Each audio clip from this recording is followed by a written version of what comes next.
G'day guys and girls, and welcome back to our little channel, Goody's Big Reviews.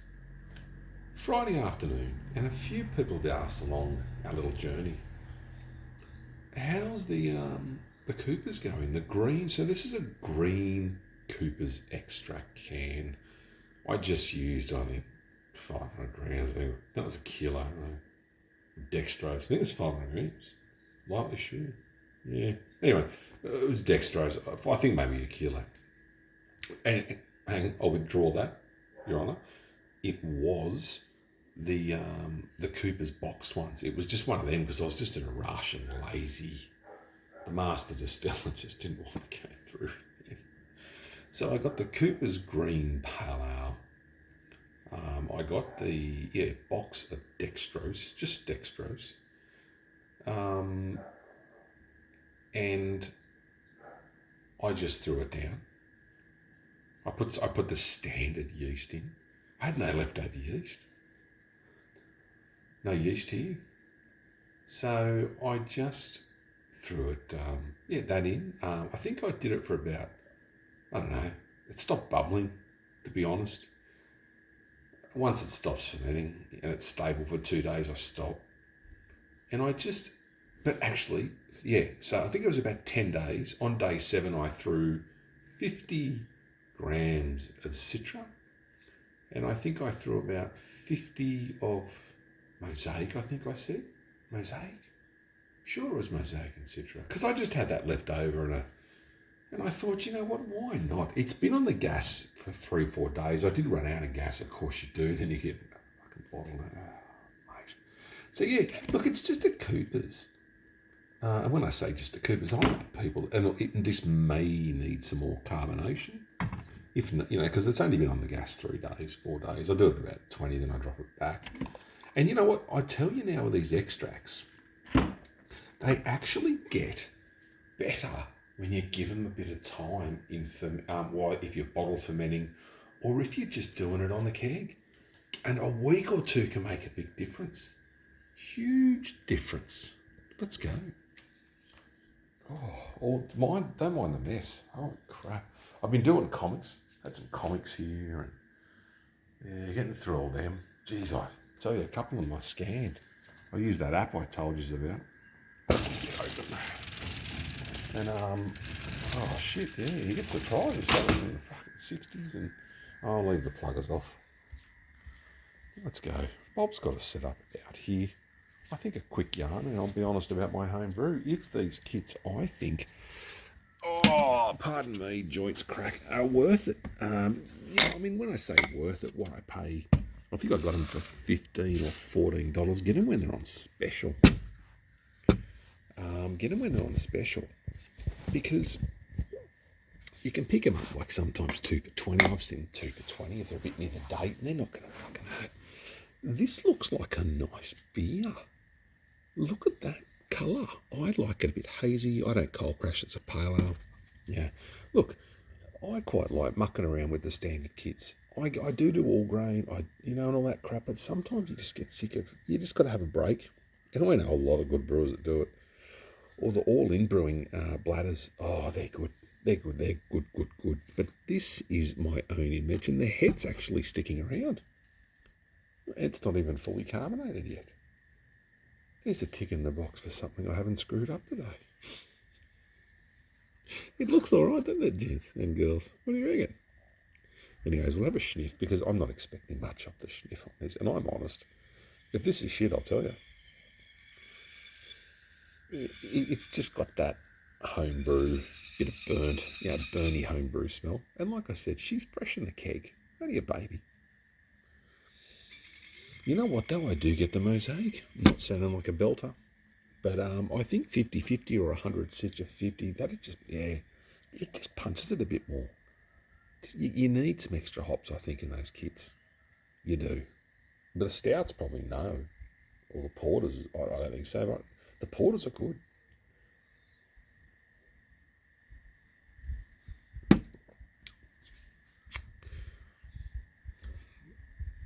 It's not as bad as I was expecting. And I'm not saying the kits are bad. It's just my skills and shit. that's not bad. It has got a bit of that rough ending. And a lot of people will say to you stuff to sort of smooth that out, and I get it, but I just think time mellows it out a bit better than anything. Time fixes all. You can you know what I'd want? Next time I'd double the citra. And I'd probably just do it a bit, like leave it put it in 2 days. I think, the shorter before you pull it out, though, you get more flavour. Oh, that sounds bad. The longer you leave the hops in there, the less they lose their taste. You put them in shorter, from what I think. Or no, I don't know. Maybe I'm the wrong way around, be backwards sometimes.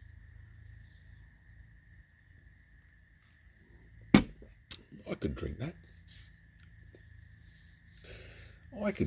Yeah. It's not a banger. It's not a beautiful beer like some of those crafters you get. And I mentioned Trev today in a comment. I said, it's hard to go back to shit beer.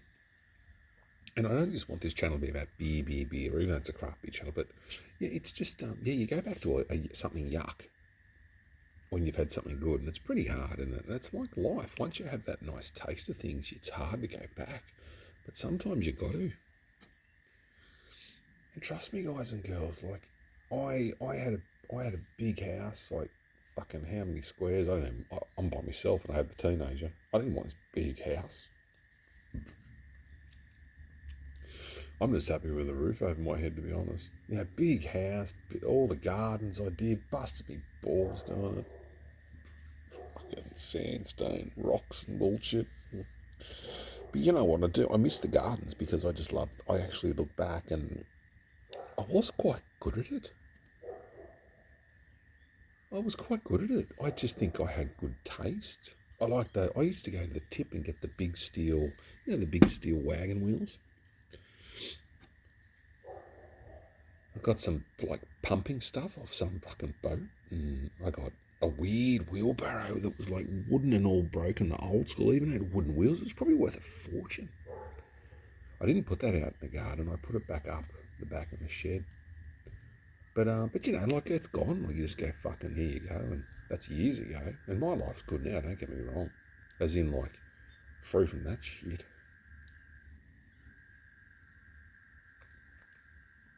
Oh, you all go through change.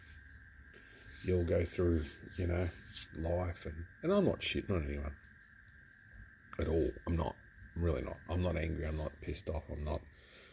It's just, sometimes I think you just lose just because you want things to get over and done with. You just go, here you go, and you just sit back and go, fuck.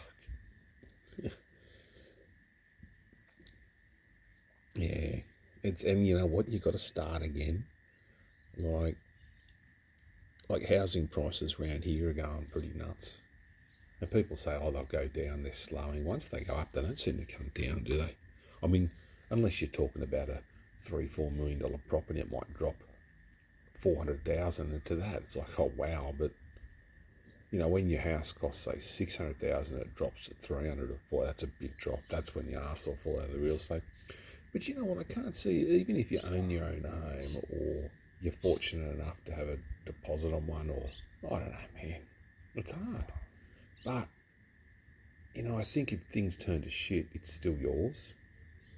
Renting's hard because it's just and rent prices are just ridiculous, aren't they? But in saying that, this might be my Cooper's Green and rental crisis. In 1990, here we go, sound like fucking grandpa. In the 90s, real estate was affordable. Was it? All these new gens, but housing, well, hang on a tick. Where I live, you can pick up a block of land here for a couple of 100,000. 800, 600 square block, you can pick up for a couple of 100,000. And people will say, oh yeah, but I've got to leave Sydney. I'm not leaving it. You know what, sometimes, unless your parents got medical condition, I get that, or you have other reasons not to leave that are sort of, I get that. But work these days, sometimes you've got to get out of your comfort zone. You've got to move on. I used to work in Sydney, and pretty much overnight, it was overnight, guys and girls, I ended up in Burke. I found my feet there for 6 and a bit years. Now I'm up North Coast. Now, who knows? Like, you've just got to, yeah. And I had, even when I came here, I got knocked down. Oh, mate, but now, and it took me I'm 25. And, just now I'm figuring it. I'm not even figuring out. You don't. You've just got to be happy, and you've got to be at peace with yourself. All the shit going on in the world, you just got to sometimes go, what's happening in my backyard? What's important to me? This is my life. I'm not here to please others. There's the counselling session in Goody's home, Coopers. I'll cut this short now. Look, just a yarn. It's a Friday yarn. Give us a break. Cooper's Green Label Aussie extract with dextrose, citra and mosaic hop. It's nice. I might revisit it in, I'd say 2-3 weeks, just sitting on the gas in the keg. And what else am I doing in brewing? Well, I might do that the next beer. I've got to decide on a next all-grain brew, and I've got all the stuff there to do. I'm going to use 8 kilos of sugar this time instead of 6 for the wash, for distilling. Anyway, I'm just talking to myself now. Love each other, take care of each other, be kind to each other. The maggots have been quiet today, and that's okay. But you know what? It was so windy here. Mate, those gum trees up the back there, thumbs and fingers, all up there. Like, that's where they live. One of the Maggies, he's up. I don't know how to really do this shit, but yeah, like he's up there somewhere in one of those branches, like just there or there. Fuck, that doesn't work. And I'll stalk the neighbours. Yeah, so anyways, they'll be right. It was windy. And I know if they're not right, mate. Dad had a bad foot. And Dad was still running around, getting all the food, and you look at animals do it and you go, I don't know, wish we all did that. We treated each other like animals, like good animals. But then there'd be a food chain and we'd be, anyways, we're going out of topic. It's not the end of the world. Love each other, take care of each other, be kind to each other. I'll see you at the next one. My Coopers is good. I'm sharing it with you like you were here. Catch you at the next one.